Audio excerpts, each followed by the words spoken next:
ఈరోజు ప్రీతమ నేత మహానాయకుడు దాదాపుగా ఇక్కడి నుంచి 15 సంవత్సరాల్లో వెళ్ళిపోయినా కూడా ఇంకా ఇప్పటికీ కూడా ఈ తెలుగు నేల ఆయన్ను స్మరించుకుంటుందంటే ఆయన చేసినటువంటి కార్యక్రమాలు మనం చెప్పనవసరం లేదు.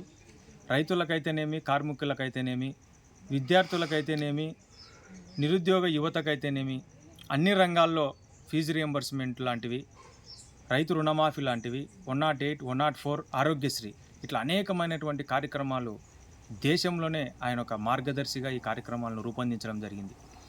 ఆయన స్ఫూర్తితో ప్రజలకు మనం ఎంతో కొంత మన వంతు సాయం చేయాలని చెప్పేసి ఒక మంచి గుణంతో ఈరోజు పరివర్తన లైఫ్ సెంటర్లో వైఎస్ఆర్సిపి యూకే మరియు లండన్ వారి కమిటీ సభ్యులు, వారిలో మరీ ముఖ్యంగా అనంతరాజ్ పరదేశి గారు, డాక్టర్ ప్రదీప్ చింతా గారు, ఓబుల్ రెడ్డి గారు మరియు వారి మిత్ర బృందము అందరూ కలిసి ఈరోజు ఇక్కడ పరివర్తన లైఫ్ సెంటర్కు 5 మంచాలు, ఒక రిఫ్రిజిరేటరు, పేదలకు దుస్తులు, తర్వాత మందులు, బెడ్షీట్లు, బెడ్లతో పాటు ఇంకా నంద్యాలలో 3 ప్రధాన కూడల్లో అన్న వితరణ కార్యక్రమం కూడా నిర్వహించడం జరుగుతుంది.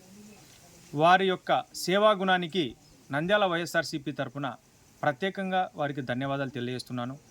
మరీ ముఖ్యంగా పరదేశి గారికి, ప్రదీప్ చింతా గారికి, తర్వాత ఓబుల్ రెడ్డి గారికి మరియు వారి కుటుంబ సభ్యులకు కూడా ఆ దేవుడు ఆయురారోగ్య ఐశ్వర్యాలను ఇచ్చి ఇటువంటి కార్యక్రమాలను విస్తృతమైనగా చేయాలని చెప్పేసి కూడా మనస్ఫూర్తిగా కోరుకుంటున్నాం.